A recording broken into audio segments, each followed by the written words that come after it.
Arangkada Magsasaka, Usapang RCEF na. Modernong pagsasaka, kaagapay ng magsasaka. Aarangkada ang magsasaka sa tamang makinarya. Yan, isang magandang araw at ani po sa ating mga tagapakinig at sa mga nakatutok ngayon sa ating live via Radio Agri 90.1 FM Facebook page. Ayan, welcome po sa panibagong episode ng Usapang RCEF. Ako po si Gian. At ako naman po si Pia. Kami po ang makakasama at makakakwentuhan nyo tuwing alas 10 hanggang alas 11 ng umaga ng Miyerkules at ngayong Biyernes po. Ayan, bago po tayo mag-umpisa ay babatiin po muna namin ang aming mga butihing director. Ayan, si Sir Dionisio G. Alvindia, Director 4, Sir Joel V. Dator, Director 3, Sir Elijah Z. Davalos, ACD Chief and Interim Director for Extension Support, Education and Training Services, Sir Andres M. Tuates Jr., BPED, Chief and Interim Head of Coconut Trust Fund Facility Management Operation Division, Sir Nelson C. Santiago, LSD Chief and Interim Director for Research and Development or R&D. Binabati rin po namin sina Sir Jet Molek Subaba at si Ma'am Bess G.S. Magararo, Section Head ng STIPS. Ayan. Binabati rin po namin ang mga empleyado na naririto at nakikinig, lalong-lalo na po sa ating mga magigiting na drivers na kasalukuyang ta-travel ngayong araw. Ayan. Ayan, so ayan, sa Usapang RCEF po ay tatalakayin po natin ng mga mahalagang impormasyon tungkol sa RCEF Mechanization Program ng PhilMec. Kabilang ang mga layunin nito at ang mga benepisyo para sa mga magsasaka at kung paano ito nakakatulong at ang pagpapabuti ng produktibidad at pagiging competitive ng sektor ng agrikultura sa bansa. Ayun. Nung huling episode po ay tinalakay po natin ang mga impormasyon tungkol sa land preparation o paghahanda ng lupa kasama si Engineer Mark Bernard Vidad ng TMTD. Yes. So, nung Wednesday po ay tinalakay po natin kung ano nga po ba yung mga dapat gawin sa paghahanda ng lupa. At nalaman din po natin na importanteng makapagpahinga ang mga lupa natin ng 30 days bago daw po tamnan. Yes, oo. Ibinahagi rin ni Engineer Vida ang 3 tillage pattern na maaring gamitin ng ating mga karadyo agri. Ito ay ang circuitous pattern, headland at gathering headland. Ayan. So, parehas lang din po ang paghahanda ng lupa kung gagamit ng rice seeder at riding type at walk-behind transplanter. Pero kailangan po natin siguraduhin na tama ang lambot ng lupa, hindi mabato at dapat daw po ay mataas ang tubig na umaabot ng 20 cm mula sa surface. Ayan. Kung na-miss po ninyo ang episode na ito ay maaari ninyo itong makita at panoorin sa aming Facebook page na Radio Agri 90.1 PhilMec at sa official Facebook page ng DA PhilMec. Ayun, tama ka dyan, no, Ate Pia. Pero bago po tayo magpatuloy, sa ating programa ay narito po muna ang mga impormasyon at mga aktibidad nitong mga nagdaang linggo tungkol sa RCEF Mechanization Program.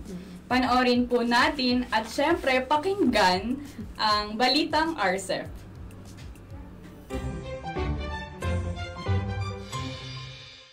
₱291 RCEF beneficiaries nagsanay. Sa loob lamang ng 2 linggo, umabot sa 291 FCA beneficiaries ang dumaan sa technical briefing at training course sa paggamit at pagmemaintina ng RCEF technologies. Mula March 3 hanggang March 14, isinagawa ng TMTD ang pagsasanay kung saan tinangkilik ang mga teknolohiya tulad ng hand tractor, four-wheel drive tractor, rice transplanter, combine harvester, reaper, single-pass rice mill, impeller rice mill, recirculating dryer at rice processing system.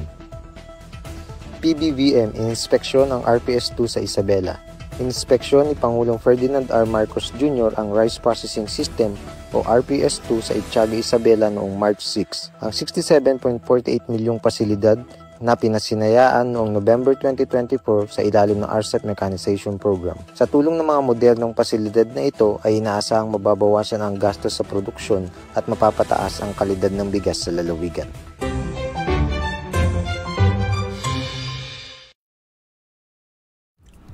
At yan po ang mga impormasyong hatid sa atin ng Balitang RCEF. Para sa karagdagang update sa RCEF ay bisitahin lamang po ang Facebook page ng DA PhilNet o ang website ng RCEF Mechanization Program sa www.rcef.philmec.gov.ph. Ayan, at huwag din natin kalimutan to hit the like button at i-share ang ating live. So, live na tayo sa Facebook page. Yes, at time check din is 10:10 a.m. na po ng umaga. Ayan, bumati po muna tayo sa ating mga nanonood ngayon sa ating live stream via RCEF Extension Program Facebook page. Good morning po kay Ma'am Violeta Baksal, watching from LGU Katarman Municipal Agriculture Office. Yes, at mabuhay din po kay Sir Apolinario Montejo. Ayan, mabuhay ang RCEF. Ayan, at mula sa Sultan Kudarat, kay Sir Jerly Franco. Ayan, good morning po. Good morning naman po kay Ma'am Jennifer Esquivel. Yes, okay. So ngayong episode po ay related naman sa nakaraang episode kung saan tatalakayin natin ang operation and maintenance ng 4-wheel drive tractor at ng floating tiller. Ito po ay makakatulong upang maging gabay at matutunan ng mga operator ang tamang paggamit at pag-aalaga ng makina, na mahalaga upang mapanatili ang maayos na operasyon at maiwasan ng mga sirang bahagi at mapahaba ang buhay ng ating mga makina.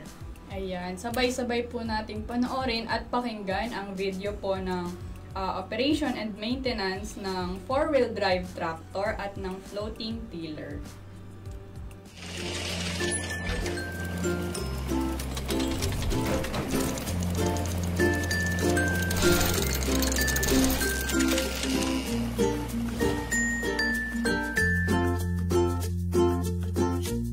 Ang 4-wheel drive tractor ay makinaryang ginagamit sa pagsasaka ng palay. Kinakabitan ito ng implement na gamit sa pag-araro, pagsuyod at pagpatag ng lupa. Ang 4-wheel drive tractor ay binubuo ng mga pangunahing bahagi: engine, controls and levers, power and hitches, transmission, and parts to ensure safety. Engine o makina. Ilan sa bahagi ng makina na kalimitan gamitin at kumpunihin ay ang sumusunod: baterya, radiator, air cleaner, fuel filter, oil filter, dipstick, oil port, at drain plug.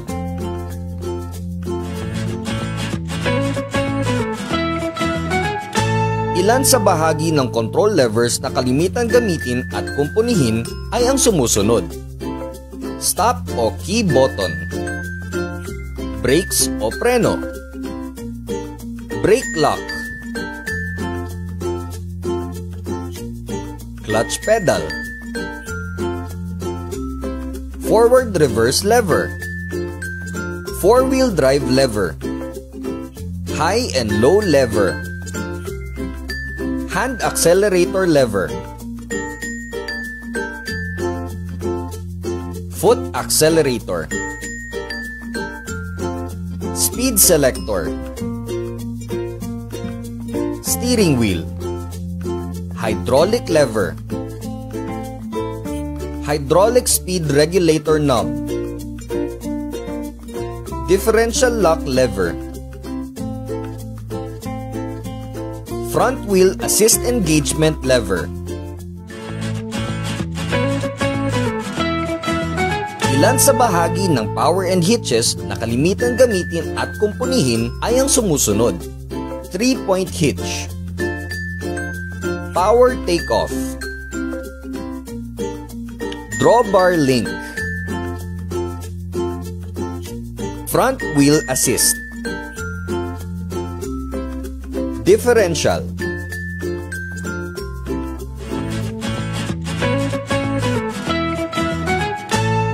Ilan sa bahagi ng transmission na kalimitan gamitin at kumpunihin ay ang sumusunod.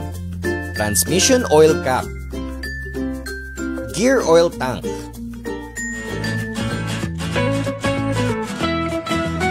ang 4-wheel drive tractor ay mayroon ding safety features tulad ng rollover protective structure o ROPS at seat belt.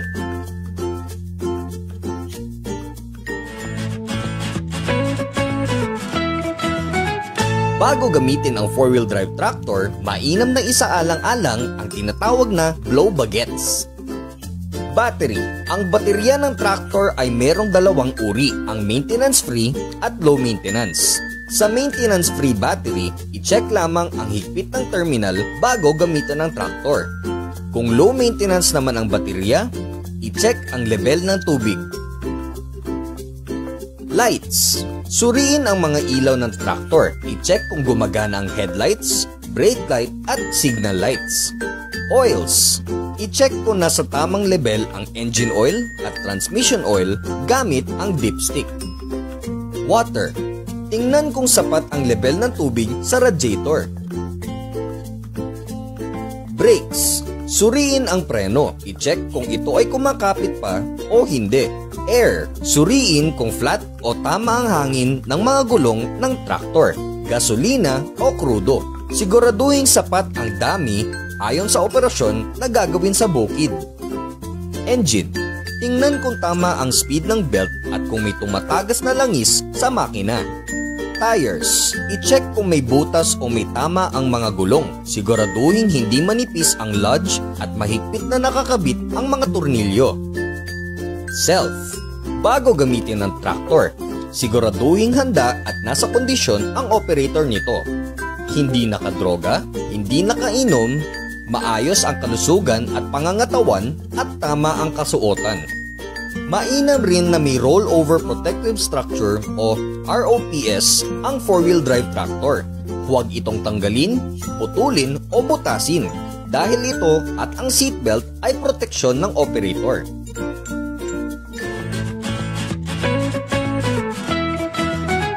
Bago maghanda ng lupa gamit ang 4-wheel drive tractor, kailangan din isaalang-alang ang checklist na ito. Suriin ang kalagayan ng lupa sa konteksto ng moisture content, terrain, vegetation at soil texture nito. Pumili ng tamang makinarya at implements ayon sa kondisyon ng lupa at pananim. Ihanda ang makinarya at ang mga gamit sa pagkukumpuni o pagkakabit ng implements. Gamitin at pag-aralan ang makinarya ayon sa manual nito.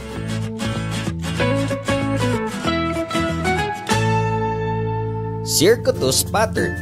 Nagsisimula ito paikot sa mga gilid na bahagi ng bukid at patuloy na iikutan paloob ang mga bahaging hindi pa nadadaanan hanggang marating ang sentro. Land system. Ang sistemang ito ay nagsisimula sa sentrong hanay ng bukid at iikot palayo mula sa sentro hanggang sa madaanan ang buong pinitak.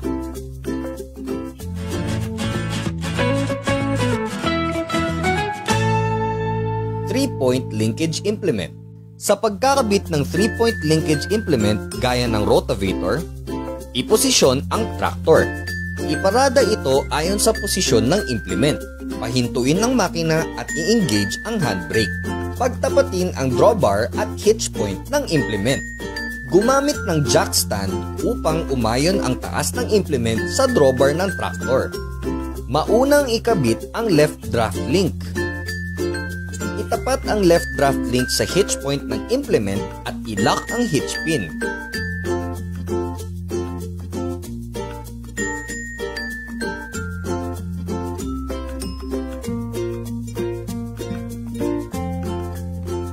Isunod ang right draft link.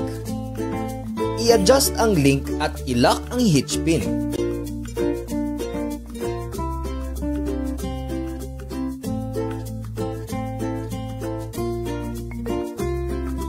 Ikabit ang top link. I-adjust ang top link ng nakasentro. Itapat sa hitch point ng implement at i-lock gamit ang hitch pin.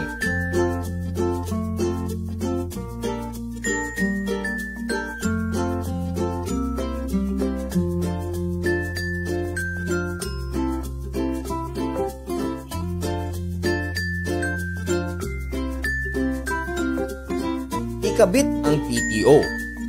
Maingat na ikabit ang cross joint at siguraduhin magkapantay ang drive shaft ng traktor at implement. Kung tatanggalin ang rotavator sa traktor, sundin ang mga sumusunod. Iposisyon ang traktor. Iparada ito. Iposisyon ang implement sa patag na lugar, pahintuin ang makina at i-engage ang handbrake. Siguraduhin nakalagay sa neutral ang mga gear, lever at iba pang control. Tanggalin ang PTO.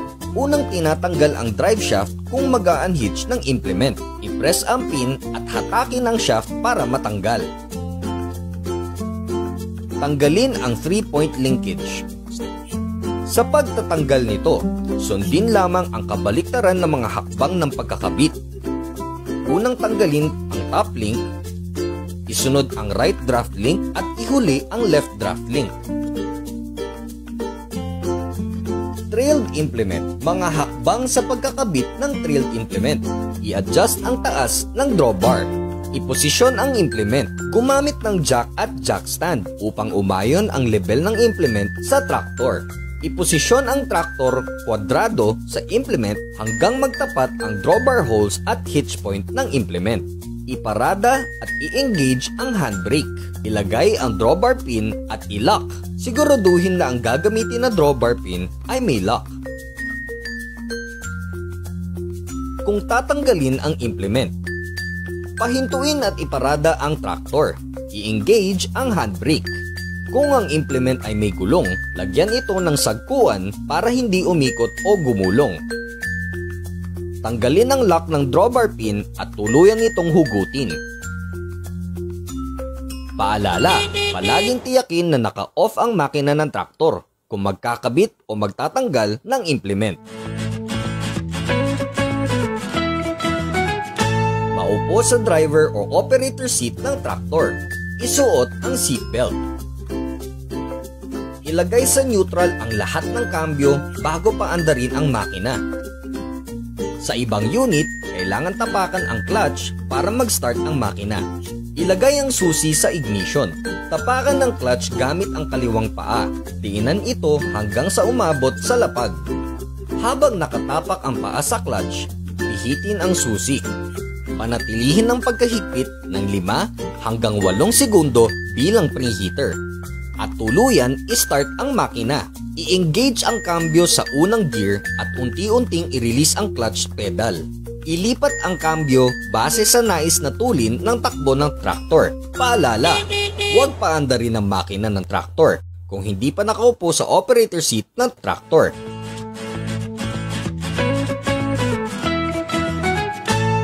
Kung ililiko ang traktor habang may implement na nakakabit gaya ng rotavator o trailer, ibaling lamang ang manibela nito sa kabaliktarang direksyon na pupuntahan ng implement. Sa pag-atras ng traktor, iposisyon ito katapat ng implement. I-engage ang reverse gears. Tapakan ng clutch at brake pedal. Pagkatapos ay i-lock ito ng sabay. Tingnan ang lahat ng area na daraanan o maaatrasan ng traktor. Ilagay sa reverse ang kambyo at unti-unting nire-release ang clutch pedal para sa dahan-dahang pag-atras nito. Kung iaatras ang traktor ng may nakakabit na trailer, umupo sa operator seat para makita ang paligid ng trailer. Siguraduhing tuwid o magkapantay ang traktor at trailer bago magsimula sa pag-atras. Bigyan lamang ng atensyon ang likurang bahagi ng trailer. Paatrasin ng dahan-dahan at diretso ang trailer gamit ang low ratio ng reverse gear. Kung pumaling ang trailer sa kanan, ibaling lamang ang steering wheel sa kanan hanggang sa huminto ang trailer sa pagpaling sa kanan.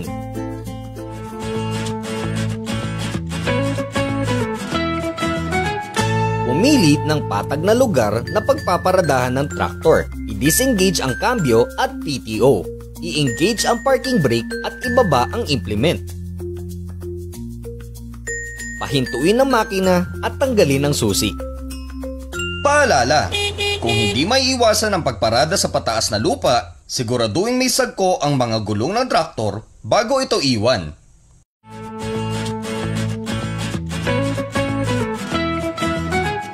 Tapakan ang preno kasunod ang clutch. Ilagay sa neutral ang cambio. I-engage ang handbrake. Hatakin ang engine off pull knob para tuluyang huminto ang makina at tanggalin ang susi. Pagkatapos gamitin ang 4-wheel drive tractor, mainam na sundin ang mga sumusunod para ma-maintain ang maayos na kondisyon ng makinarya. Panatilihing malinis ang 4-wheel drive tractor. Linisin at suriin ang mga bahagi nito pagkatapos gamitin para makita agad kung maagapan ang anumang sira. I-check ang air cleaner. Tignan kung madumi at linisin kung kinakailangan. Lagyan ng grasa ang fittings ng mga bahagi na tumatakbo o gumagalaw. I-check ang mga bahagi na may likido. Magpalit ng langis tuwing ika-6 na buwan o tignan ang nasa manual ng makinarya. Igarahe ang traktor sa lugar na may silong o bubong. Takpan ito upang hindi mabasa. Siguraduhin na palaging malinis ang machinery shed o ang lugar kung saan ito igagarahe. Magandang kasanayan ang pagkakaroon ng listahan ng operasyon at maintenance ng traktor. Para sa pagkukumpuni ng 4-wheel drive tractor, maaaring isang guni ang talaan na ito. Problema. Mahirap na pagpapaandar ng makina. Sanhi. Posibleng may problema o palitin na ang baterya. Solusyon. Palitan ng baterya. Pagtatanggal, unahin ang negative terminal at isunod ang positive terminal. Pagkakabit, unahin ang positive terminal at isunod ang negative terminal. Problema. Nag-overheat na makina. Sanhi. Posibleng may problema sa radiator. Solusyon. Palamigin ang makina. Huwag kaagad patayin ang makina. Buhusan ng tubig ang radiator hanggang sa lumamig. Patayin ang makina at i-check ang level ng tubig sa radiator. Dagdagan kung kailangan. Problema. Hindi magandang takbo ng makina. Solusyon. Magpalit ng langis. Palamigin ang makina. Ihanda ang lalagyan ng lumang langis. Buksan ang drain plug at oil cap. Tanggalin ang oil filter gamit ang filter wrench. Ilagay ang bagong langis. Paalala, ang mga makinaryang ginamit ay hindi nangangahulugang pag-endorso ng PhilMech.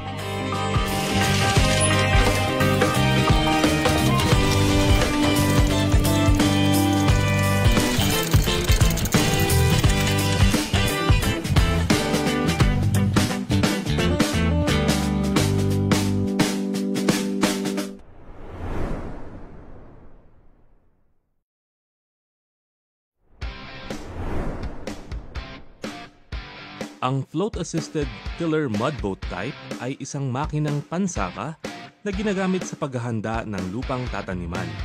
Maaari itong gamitin sa mga tanimang malalimang putik dahil ito ay madaling imaniobra. Ang floating tiller ay binubuo ng iba't ibang bahagi tulad ng handlebar.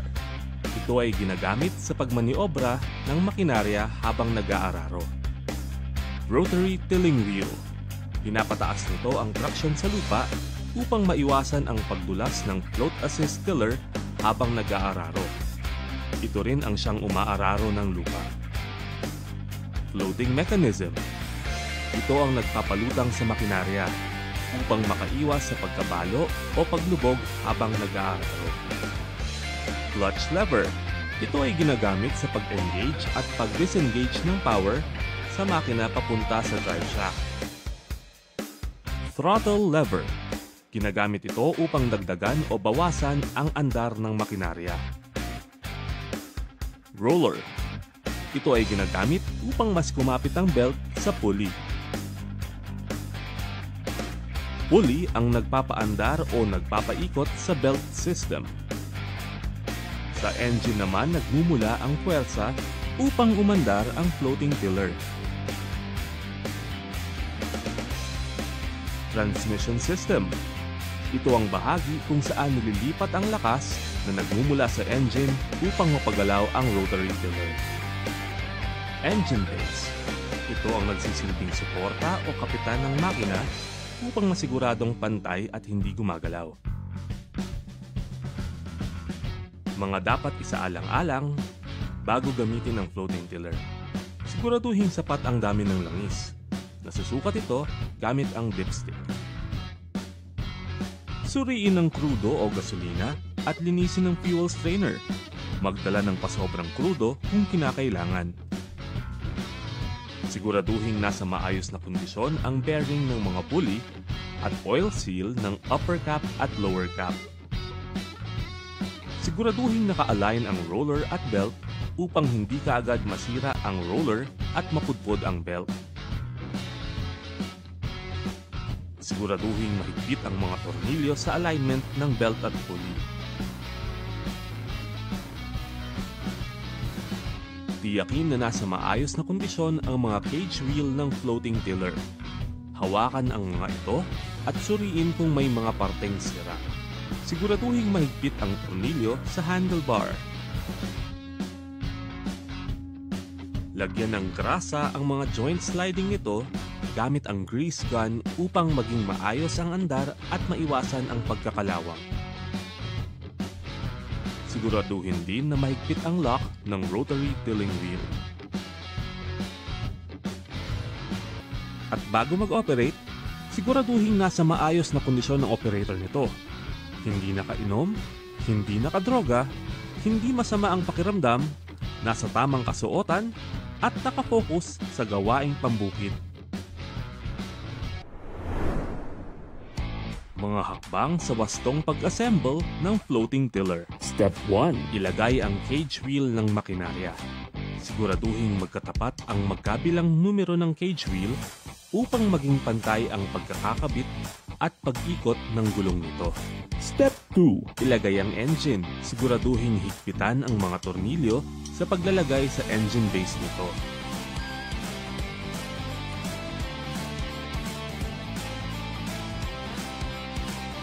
Step 3. Suriin ang pulley alignment upang masiguro ang tamang pwesto ng engine sa transmission nito.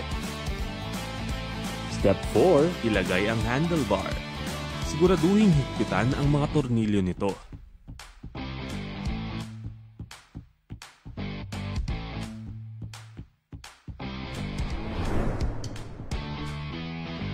Mga hakbang sa tamang pagpapaandar at paggamit ng floating tiller. Step 1. Ibaba ang roller gamit ang clutch lever. Step 2. Ibaba ang throttle lever upang madali itong mapaandar. Step 3. Ibaba ang choke o decompression lever. Step 4. Hilahin ang starter ng makinarya. Step 5. Itaas ang clutch lever at magsimula sa operasyon.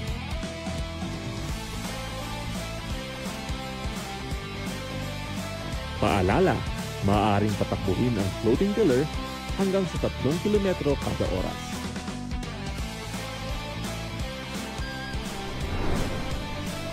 Mga hakbang sa tamang pagliko ng floating tiller. Step 1. Diinan ang handlebar ng makinarya upang tumaas ang harapang bahagi nito. At Step 2. Iliko ito sa nais na direksyon.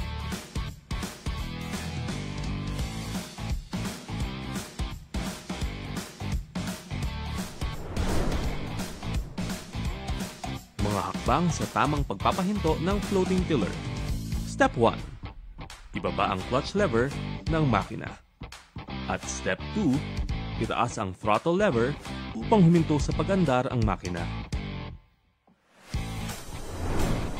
Matapos gamitin ng floating tiller, linisin at alisin ang mga putik na dumikit sa makinarya.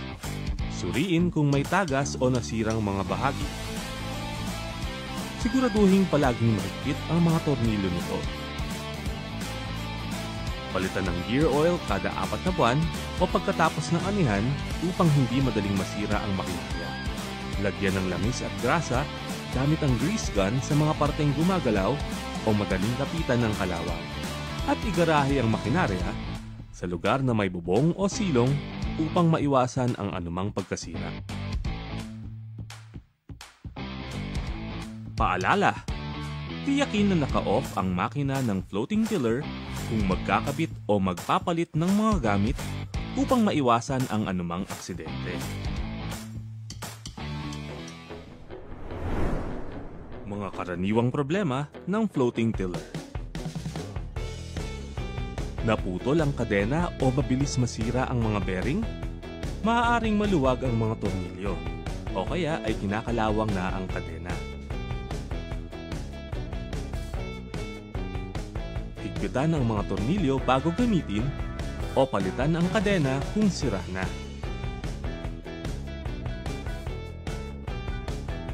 Tumatagas ang gear oil? Maaaring maluwag ang tornilyo ng transmission system. Higpitan ang mga tornilyo sa transmission system.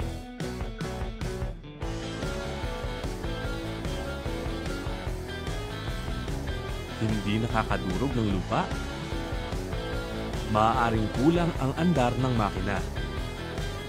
Maaari ring kulang ang tubig sa lupa. Dagdagan ng revolusyon ng makina at siguraduhin na sapat ang dami ng tubig bago mag-aral.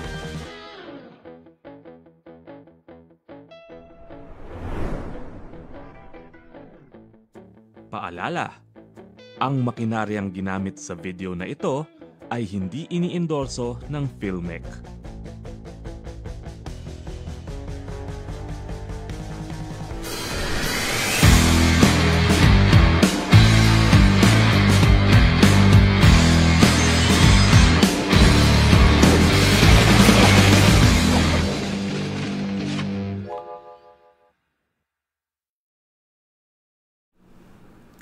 Ayan, mga karadyo agri, sana po ay nakapag-take down notes kayo at naway makatulong po ito kung paano nyo po mapapangalagaan ang inyong mga makinarya.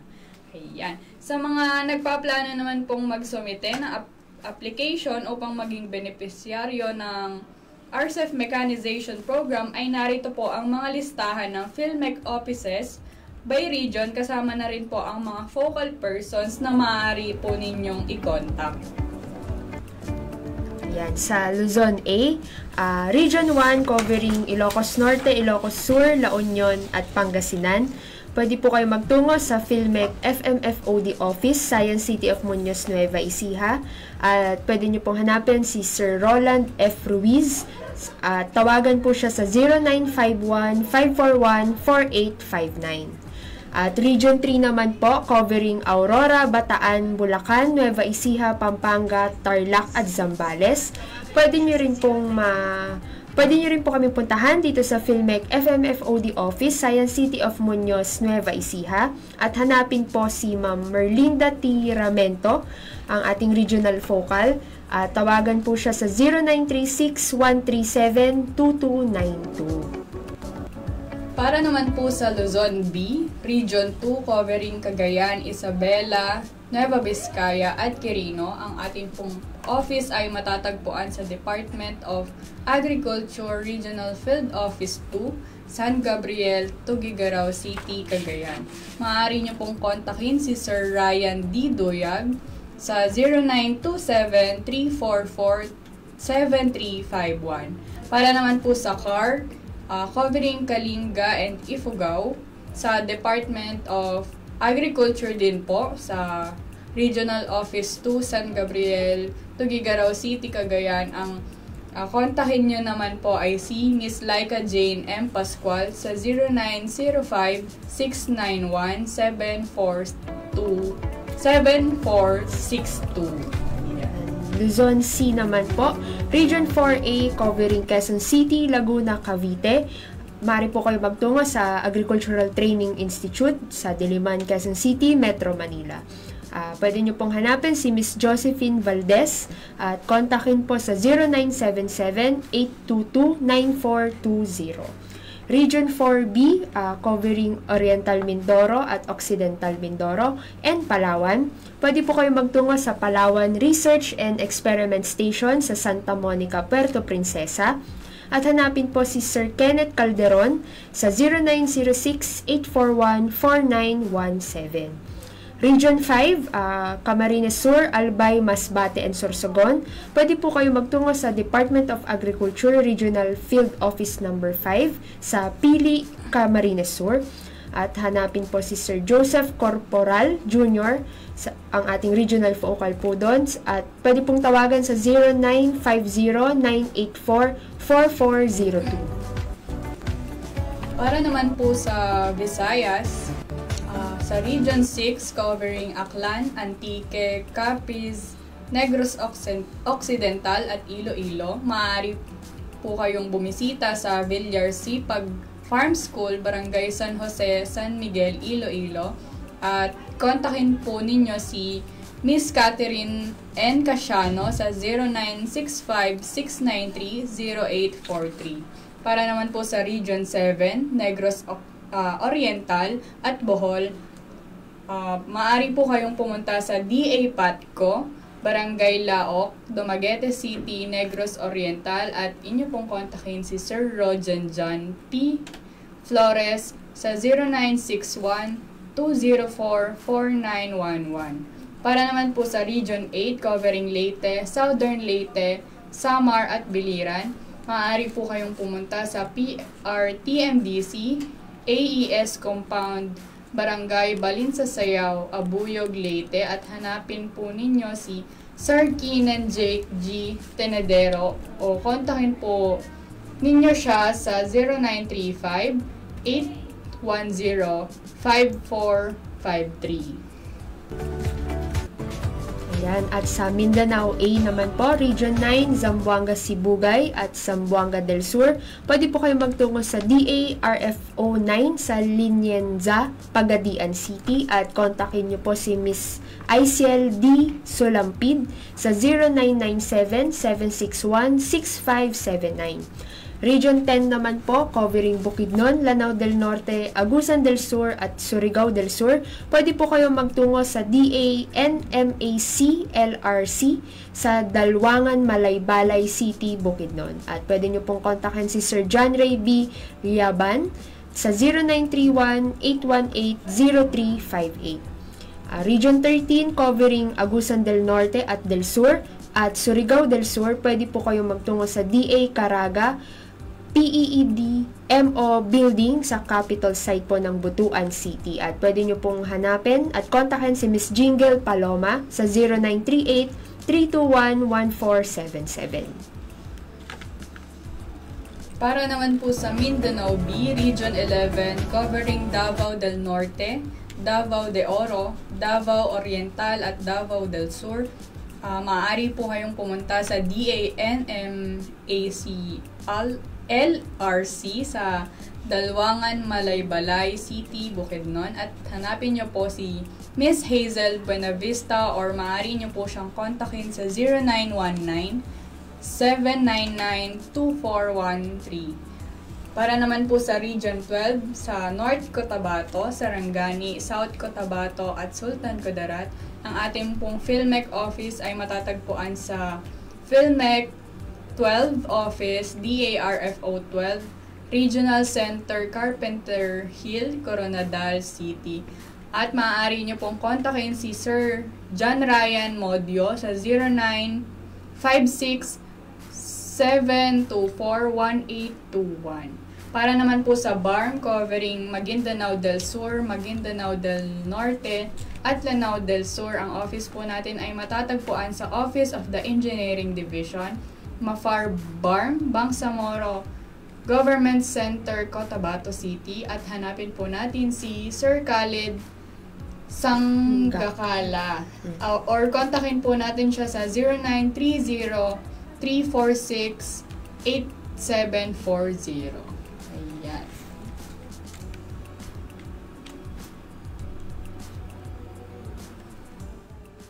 Ayan. So, ayan, bago po tayo matapos ay magbasa po muna tayo ulit ng comments or shoutouts. Ayan. Sa ating DA PhilMec viewers po, sa nakatutok po sa ating Facebook, no? Yes. Ayan, kay Sir Yuyen Mangubat Salgado, watching from AICFAC Barahan. Yan. At kay Sir Datu Joy Abdullah from Maguindanao del Sur. Hello po, magandang umaga po sa atin. Tsaka kay Sir ay watching from Maguyaga. Oo, from Maguindanao del Sur. Hello po. Ayan, kay Sir Calixto Ventura watching from Paway, Ilocos Norte. Ayan. Shout out din po sa mga nanonood sa ating RCEF Extension viewers kay Hanan Ayan. Abedin, ayan. Ayan. From Maguindanao del Sur din po, ayan. Good morning po. Ayun. Good morning din po kay Sir Frankie Sales. Ayan. Ayan, magandang umaga po sa mga nakatutok po sa ating live. Ayan. Salamat po sa patuloy na panonood sa ating live at pakikinig rin sa ating mga nakikinig ngayon sa ating Radio Agri 90.1 FM. Yes. At dito po nagtatapos ang operation and maintenance ng 4-wheel drive tractor at floating tiller episode ng Usapang RCEF. Lagi po tayong tumutok, makinig at maging updated sa RCEF Mechanization Program. Yes, at sana samahan niyo po kami next week sa aming panibagong episode na may panibagong guest din tayo. Yes, so hanggang sa susunod po, ako po muli si Pia. At ako naman po si Gian. Laging tatandaan na sa RCEF Mechanization Program ng PhilMec ay may makinarya kang maaasahan. Ito po ang Usapang RCEF, modernong pagsasaka, kaagapay ng magsasaka. Aarangkada ang magsasaka sa tamang makinarya.